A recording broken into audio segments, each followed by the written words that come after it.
Hey there, so I wasn't sure whether I would post this or not, but let's see. I'm actually mostly just testing out the new camera on my phone. But I've been thinking about doing this for a while anyway, so I thought I would do a little video of my shelves where my cards are and my books and stuff, and you can see what that looks like. So who knows whether this goes up or not, but so here's the top shelf. I've got a little Himalayan salt lamp, and then a director of a play of mine made this for me. It's a brain in resin, because one of my plays actually involves parents trying to decide whether to cryogenically freeze their child or not. Here's my Bob Ross candle that I won at a Yankee Swap. Happy little trees, the patron saint of happy trees. Bob Ross, I always say that I learned everything I need to know about adulthood from PBS, in particular Bob Ross and Julia Child. I have these great little essential oil sprays from a place nearby called the Silver Willow. So this is a positive energy spray, and this is a smudge spray. Back there you can see the poster for another one of my plays that was done in Louisiana. I've showed this before, but this is a box that I think is really beautiful, that my first deck lives in. And then so now we get into the cards themselves. So the first 4 of these shelves are the cards. So back here, it's kind of dark, but I've got these decks that are in bags. So this is the bag that my Bonefire is in. Obviously this is the Pagan Otherworlds, and under that I think is the Heart and Hands. This is the Slow Holler Tarot, a deck I really like but don't ever use. But since it's an indie deck, I'll probably hang on to it, at least for a while.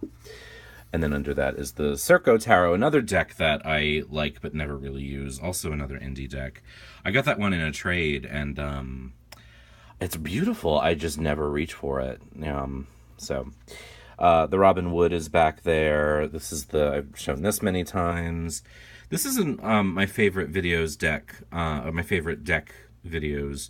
It's a Russian tarot that has really beautiful artwork. The box is falling apart. It was when I got it, like 15 years ago, but I never use it again because it's so delicate.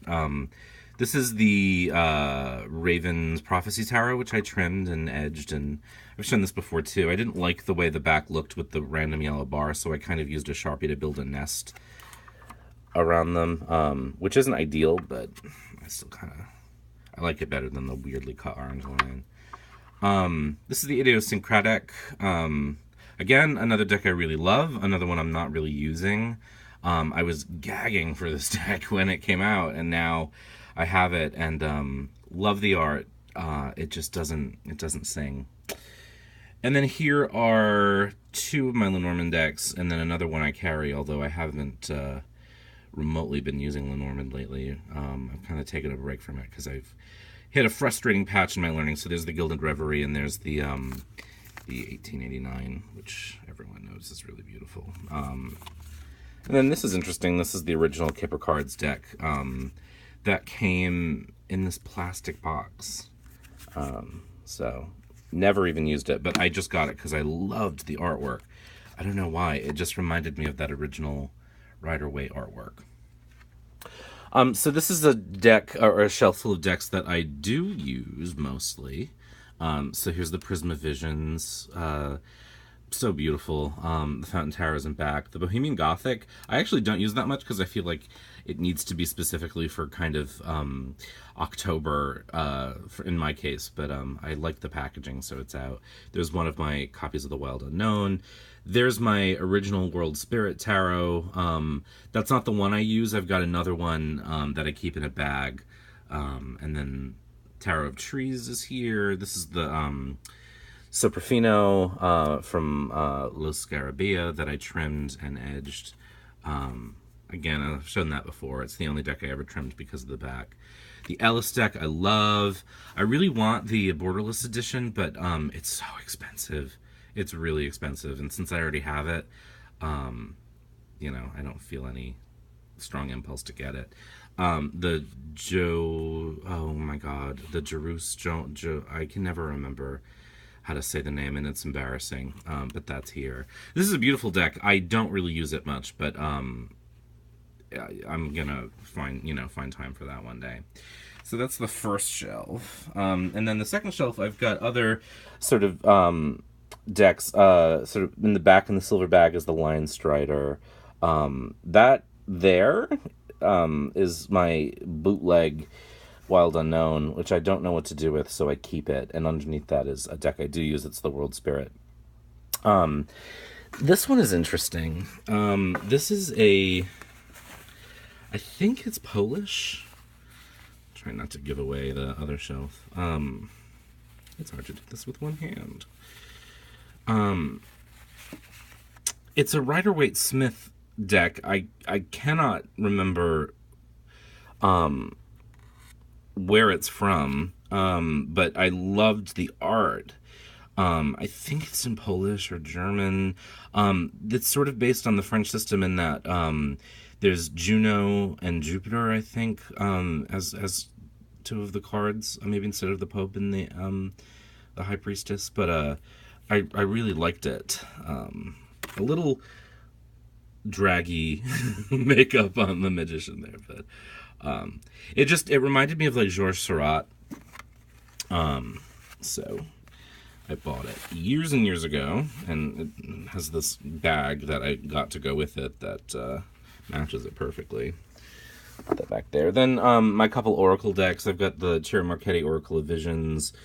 I've got the Wisdom of the Oracle, and then I've shown this before, the Sacred Symbols Oracle. These are the extra cards from the Triumphi della Luna. This is my Shadowscapes deck. There, of course, is my Arcana Playing Cards Tarot. This is the German Margareta Peterson, which I love the packaging of. I actually don't use it much.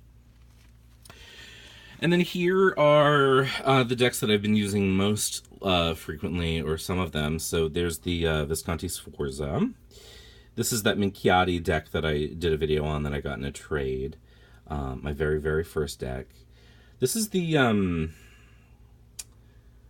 Voyager Tarot, which a lot of people dislike. I actually really like it. I talked about that in my favorite videos. I've said this before, I don't love collage decks, but since this is actual collage and it's not attempting to look like something else, the collage in this deck feels more like a collage, and not so much as like artwork that was forced into some shape that it isn't. So I do like it. Back there is my Tarocco Neoclassico, my Triumphi della Luna. Here's my fantastic Corte dei Tarocchi, which I love, the wooden tarot, and then the children tarot, which I did. I have it in a box of decks that I don't use ever, and forgot all about it until March of the Pips, and then realized, oh, I really liked that deck, and I didn't use it because it was so pip based. So that's that. Those are the decks that I sort of have out and that I'm using most. You can see my messy bathroom in the background. I have a box of decks that I, that are up for trade and whatnot. Decks I don't dislike them. I just don't use them. So the Infinity Tarot is one of them. The original Mythic Tarot, the Charmin Burke Mythic Tarot I have. Oh gosh. There's a bunch. I have a video on it. There's a couple that are gone, but so those are the decks, and then down below here are the books. So these are some of the guidebooks. The Tarot Guidebook for the Wild Unknown was gifted to me, which I appreciate. There's the Halloween Tarot, the Raven's Prophecy, the Lion Strider, the Shadowscapes, the Tarot of Trees, and oh my god, I need to vacuum. I should have thought about that before I did this video. The Bonefire.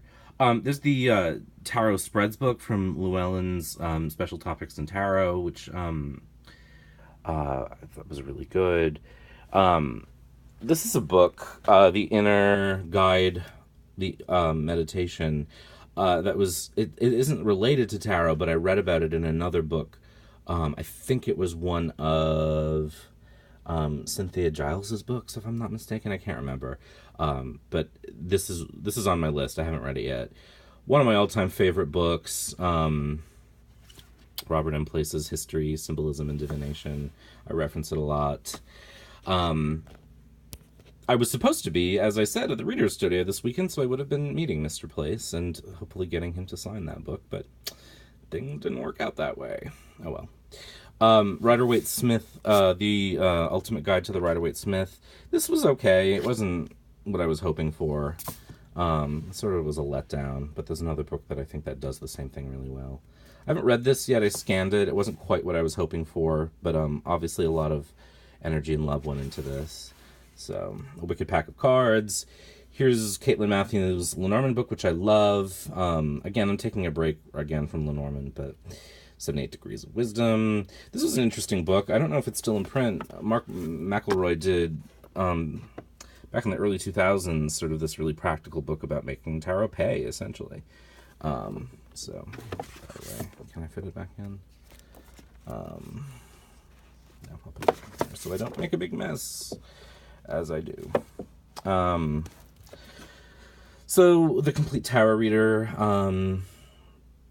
The Tarot According to You. This is the book that I think does a better job. This is The Secret Language of Tarot. I've mentioned this in my favorite tarot books by Walden, Ruthann Amberstone. That does sort of what this book wants to do, but does it better. Tarot Coupling, Gina Thies's book is good. Learning Tarot Reversals by Joan Bunning. And then this was Mary Kay Greer's book on reversals. Ironically, now I don't use reversals at all, but Cynthia Giles's books. Tarot Tells the Tale by James Rickliffe, which inspired many of my earliest videos years ago.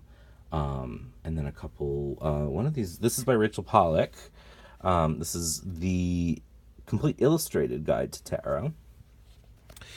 And then on the bottom shelf here, I've got a couple more decks. The Anna Kay Tarot is one I have. I don't really use much. The Inner Child cards I mentioned recently, the Shakespeare Tarot. This is the Visconti Sforza. A deck I don't use, the Paulina Tarot, but I like it. The Universal Weight, the Halloween Tarot, which I use, I love. I need to get a bag for it. Stella's Tarot, I love. Don't use it, but I love it. And then the maybe Lenormand box. And then the final, this is stuff I have shoved under here to make things even, but the Kabbalistic Tarot, this is a big monster of a book that, oh boy, really, really fascinating, but heady. And as I've moved kind of away from an esoteric study of tarot, I've put it down. So what else is interesting here? The Back in Time Tarot is an interesting book. I talked about this old thing before. I think everything here is sort of Tarot for Yourself is famous. Forest of Souls, a great book by Rachel Pollack. This is an Australian book, I believe. Paul Fenton Smith's Mastering the Tarot. I thought that was really good.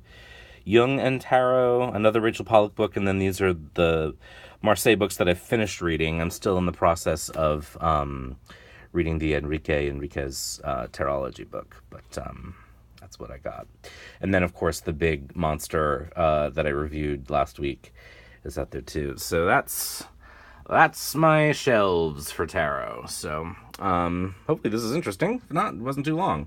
Have a good day. Bye.